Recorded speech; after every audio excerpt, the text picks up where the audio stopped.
Hello, this is the Ramblings of an Indismal Mind podcast for Wednesday, April 13th, 2016. As of this recording, Sierra is still missing.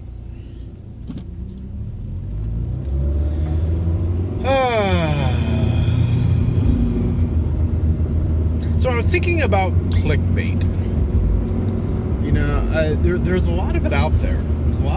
There's actually one of my Facebook friends, a gentleman by the name of August Grappin, who actually is the host of the Melting Podcast. I talked about them in an episode once at that podcast. It's one I listen to. Well, it will be once I get my new phone. My new phone's at home. I'm waiting. I should be able to pick it up, have it when I get there, and I can see if I can transfer everything and all that nonsense. So I'm looking forward to getting a phone that's 100% functional. But I digress. He started this thing where he will find some clickbait thing and he will repost it, but in his comments he will, because there's always, here's the top 25 list of amazing things, and number 17 will amaze you, or number 18 will make you cry, or all that kind of BS. So he'll post and he'll repost it, and he'll say, here's the thing they're hiding from you with the, so if it's, a picture of a cute puppy, he'll like say, number 17 is just a picture of a cute puppy, tell you what the punchline is, if you will. And then he has a hashtag on it of hashtag screw clickbait. And it's funny because a lot of these things are just ridiculous.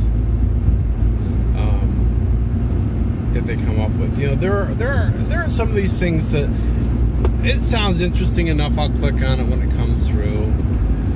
Part of the problem I have with these clickbaity sites is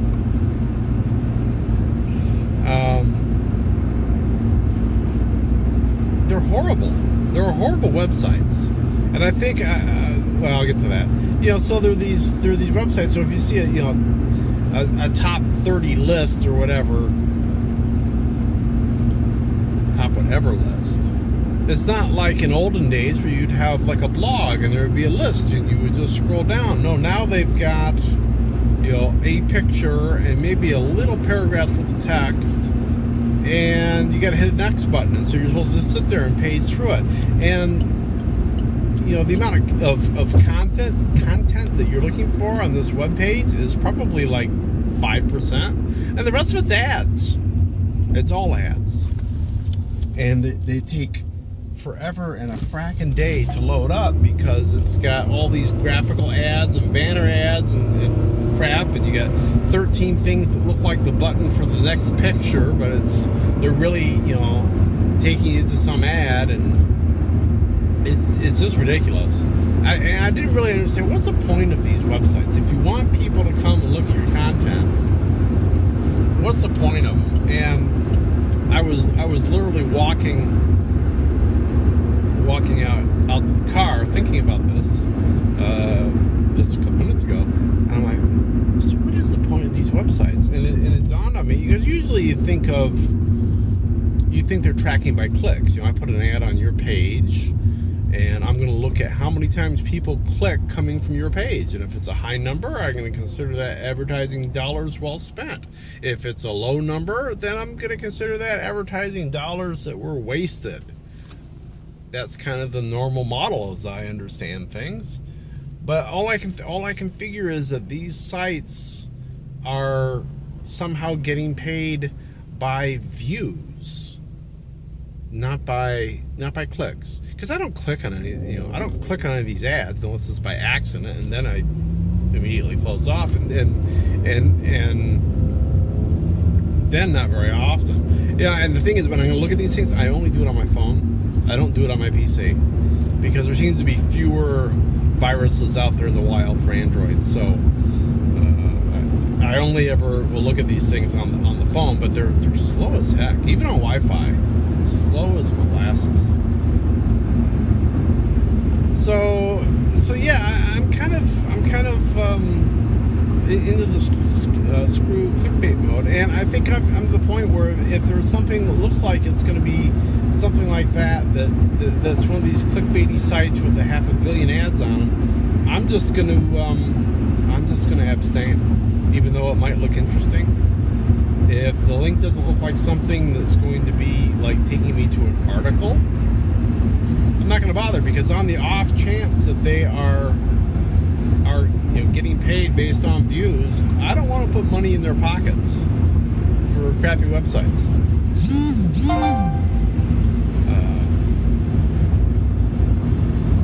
Although, I did find out the other day, I had a realization about clickbait, and there's probably even earlier forms, but I can point to a fairly early form of clickbait that is not even using a computer and is still around today, and that is drive time radio.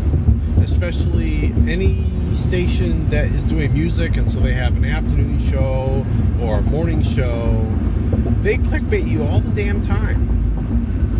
And they tease you on, oh, we're going to look at,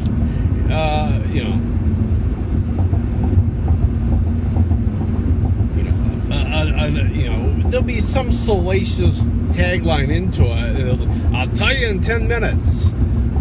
This is from the radio station we listen to sometimes, and it's always, I'll tell you in 10 minutes. And half the time it's, once again, they kind of word the little teaser thing there to make it clickbait, to make it sound interesting and unusual and odd. And so of course you want to stick around for 10 minutes and listen to it. That's the whole reason they do it. So I've kind of decided that kind of radio is kind of an analog form of clickbait.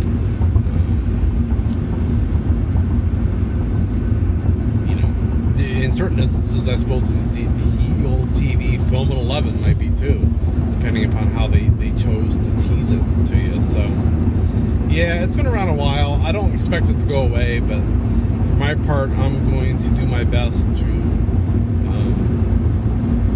through my actions, not allow them to profit on it. So there. That's what I was thinking about today. Anyway, I think I will let that be that for today. I will be back tomorrow. I'll be talking to you then. So, be seeing you.